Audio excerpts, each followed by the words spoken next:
হযরত জাবের রাদিয়াল্লাহু তাআলা আনহু থেকে বর্ণিত, তিনি বলেন নবীজি সাল্লাল্লাহু আলাইহি ওয়াসাল্লাম ইরশাদ করেন, মাসালি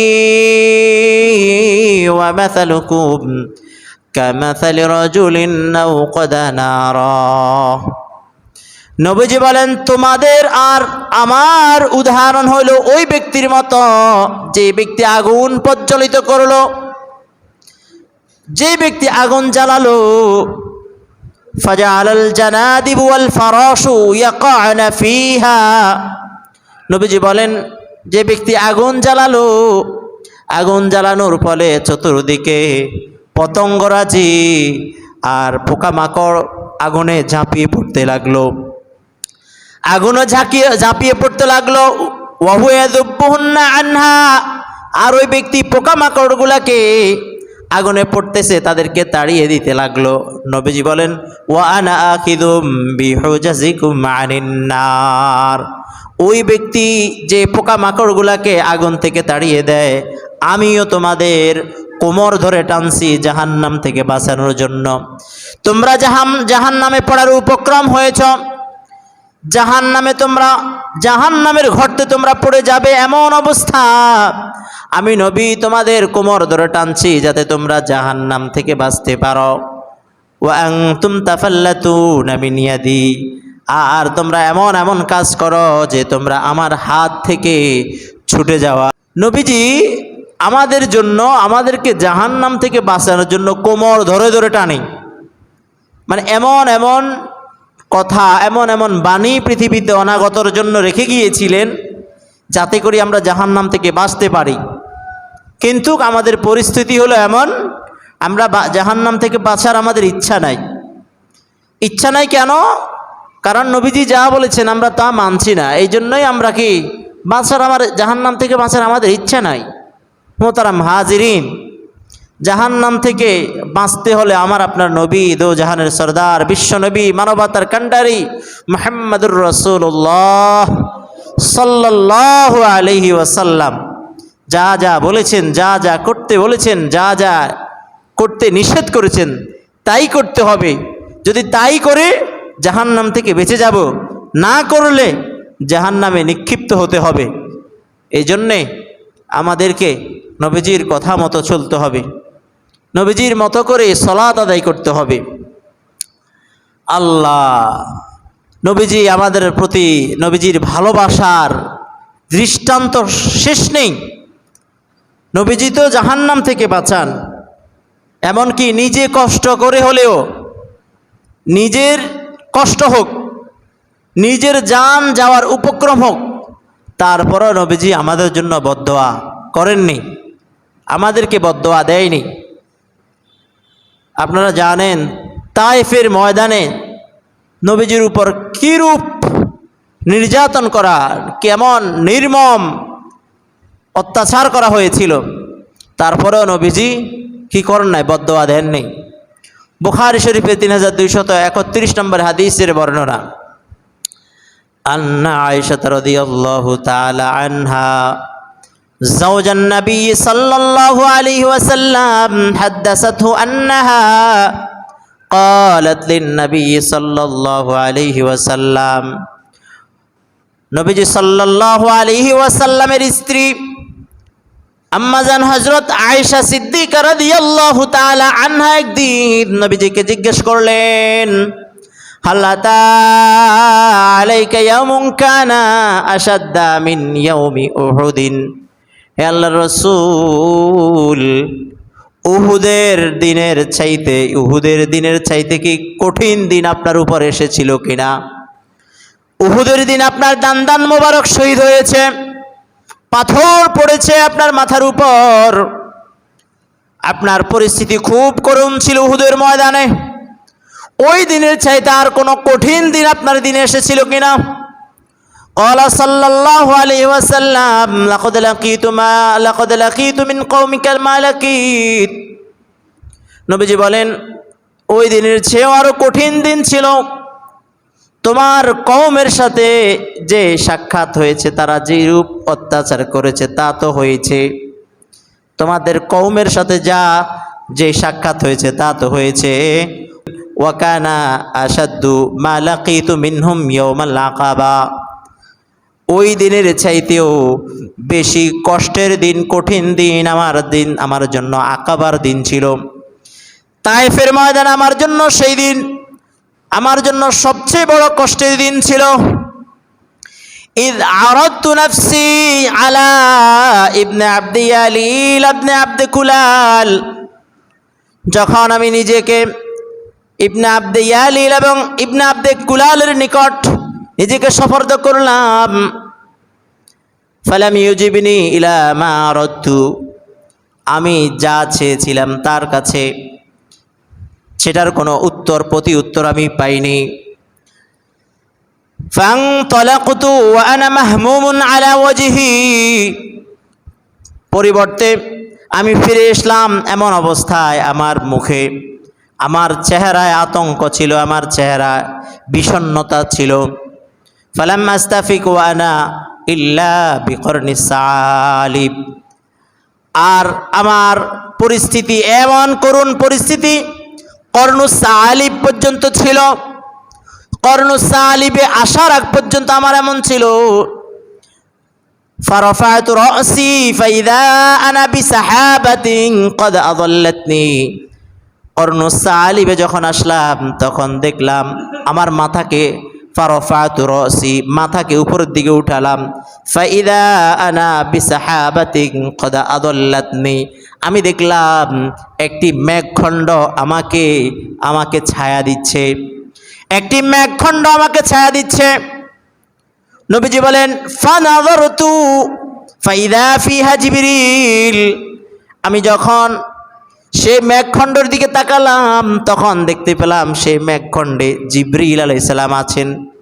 জিবরিল নবীজিকে তায়েফের ময়দানে কষ্ট দিচ্ছে, আর নবীজি কষ্ট পেয়ে বিষণ্ণ হয়ে যখন ফিরে আসছিলেন তখন কর্নুস সালিব জায়গা পর্যন্ত আসলেন। জিবরাইল আলাইহিস সালাম মেঘখণ্ডে ছায়া দিচ্ছেন। যখন জিবরাইলের অবস্থা দেখলেন নবীজির মনে বিষণ্ণতা একটু কেটে গেল। নবীজি বলতেছেন ফানাদানি ফাকাল, জিবরাইল আমাকে ডেকে বললেন, আমাকে ডাকলেন। ডাকার পরে জিবরাইল আলাইহিস সালাম বললেন, হে আল্লাহর রাসূল, ইন্নাল্লাহ আযজা ওয়া জাল্লা ক্বাদ সামিআ কওলা কওমিকা লাকা ওয়া মা রাদ্দু আলাইক। হে হাবিব, আপনার রব আপনার কথা শুনেছে, আপনার কওম আপনাকে যা বলেছে, প্রতি উত্তর যা বলেছে সব কথা আল্লাহ পাক শুনেছেন। আপনার কওম আপনাকে কি তিরস্কার করেছে, আপনাকে গালি দিয়েছে, আপনাকে গালমন্দ করেছে, আপনাকে তিরস্কার করেছে, সব কিছু কিন্তু আল্লাহ পাক শুনেছেন। ওয়াকাদ বাআসা ইলাইকা মালাকাল জিবাল, আল্লাহ পাক আপনার কাছে এই তো মালাকাল জিবাল, পাহাড়ের ফেরেশতাকে পাঠিয়েছেন। লিতা'মুরহু বিমা শি'তা ফীহিম, আপনি এই পাহাড়ের ফেরেশতাকে এদের সম্পর্কে, মানে এই কওম সম্পর্কে আপনি যদি কোনো আদেশ করার থাকে আদেশ করতে পারেন, আপনি তাকে আদেশ করেন, আপনার যা ইচ্ছা তা আদেশ করেন। ফানাদানি মালাকাল জিবাল, পাহাড়ের ফেরেশতা নবীজিকে ডাকলেন। ফাসাল্লামা আলাইয়া সুম্মা ক্বালা ইয়া মুহাম্মদ ফাকালা যালিকা ফীমা শি'তা, পাহাড়ের ফেরেশতা নবীজিকে ডাকলেন। নবীজি বলেন, আমাকে প্রথমে সালাম দিল পাহাড়ের ফেরেশতা। সালাম দেওয়ার পরে বললেন, ইয়া মুহাম্মদ, এই বিষয়ে আপনার ইচ্ছা দিন, আপনি যা ইচ্ছা তা আমাকে আদেশ করতে পারেন, এটা আপনার ইচ্ছা দিন। এদের বিষয়ে কোনো কিছু বলবেন কিনা আপনার ইচ্ছা দিন।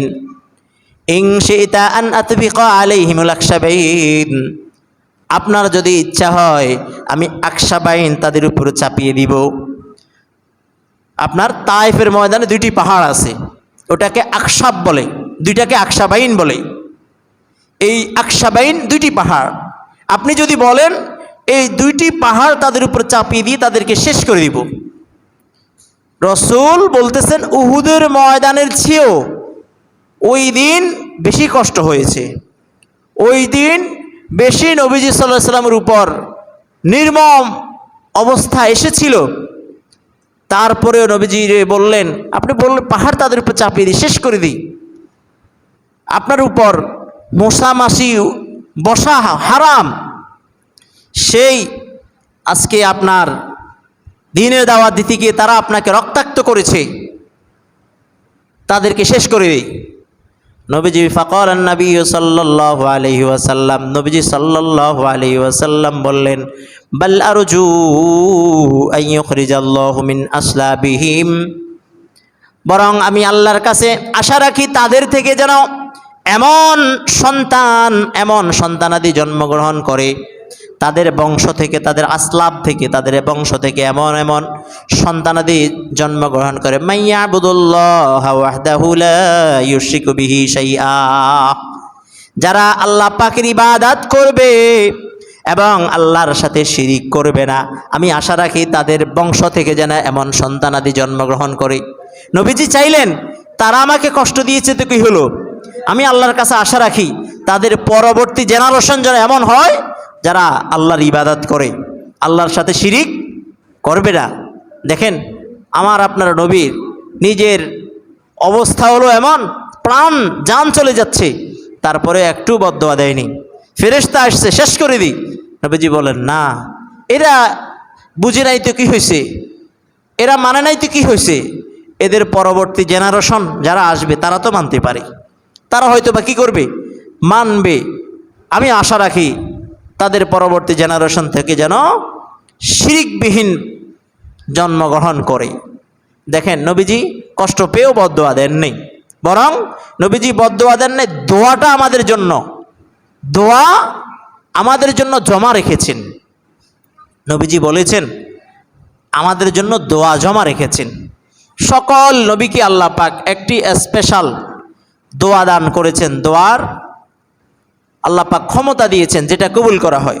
নবী রসুলগণের দোয়া তো আল্লাহ পাক কবুল করেই থাকেন, তবে স্পেশাল একটা বিশেষ একটা দোয়া সকল নবী রসুলগণকে আল্লাহ পাক দিয়েছেন, যেটা বলবেন সাথে সাথে কবুল হয়ে যাবে।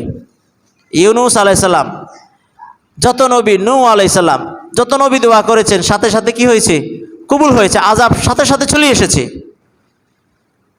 এইভাবে আল্লাহ পাক আমাদের নবীজিকেও একটা দোয়া দিয়েছেন। নবীজি বলতেছেন, না আমি এটা প্রয়োগ করব না। মুসলিম শরীফের 376 নম্বর হাদিসের বর্ণনা, আন নবী হুরায়রা রাদিয়াল্লাহু তাআলা আনহু قال قال رسول الله صلى الله عليه وسلم, হযরত আবু হুরায়রা রাদিয়াল্লাহু তাআলা আনহু বর্ণনা করেন, নবীজি সাল্লাল্লাহু আলাইহি ওয়াসাল্লাম বলেন, লিকুল্লি নাবিয়্যিন দাওয়াতুম মুস্তাজাবাহ, সকল নবীকে আল্লাহ পাক এমন একটি বিশেষ দোয়ার ক্ষমতা দিয়েছেন যেটা কবুল করা হবে। লিকুল্লি নাবিয়্যিন দাওয়াতুম মুস্তাজাবা, লিকুল্লি নাবিয়্যিন দাওয়াতুহু ফি উম্মতিহি, সকল নবী দুনিয়াতে তাদের উম্মতের প্রতি তার সে দোয়াটি প্রয়োগ করেছেন, বাস্তবায়ন করেছেন। ওয়া ইন্নী ইখতাবাতু দাওয়াতি শাফাআতাল লি উম্মতি ইয়াউমাল কিয়ামা, নবীজি বলেন আমার সেই বিশেষ দোয়াটি আমি কিয়ামতের ময়দানে উম্মতের সুপারিশের জন্য জমা করে রেখেছি। সুবহানাল্লাহ। দেখেন আমাদের জন্য কত দরদ, কত ভালোবাসা ছিল যে স্পেশাল দোয়াটা জমা রেখে দিয়েছি। যখন কেউ সুপারিশ করতে পারবে না তখন সুপারিশ করবেন কে? আমাদের নবী। কেউ সুপারিশ করবে না। সকল নবী, আদম আলাইহিসসালাম, ইব্রাহিম আলাইহিসসালাম, মুসা আলাইহিসসালাম, ঈসা আলাইহিসসালাম, নূহ আলাইহিসসালাম, হাসর ময়দানের বিভীষিকা অবস্থায় সবাই সকল নবীর কাছে যাবেন। বুখারী শরীফের 6565 নম্বর হাদিস, বিশাল হাদিস। সবাই নবী, সব নবীদের কাছে যাবেন, কেউ সুপারিশ করবে না, কেউ সুপারিশ করবে না। সুপারিশ করবেন কে? আমাদের নবী মুহাম্মদুর রাসূলুল্লাহ সাল্লাল্লাহু আলাইহি সাল্লাম।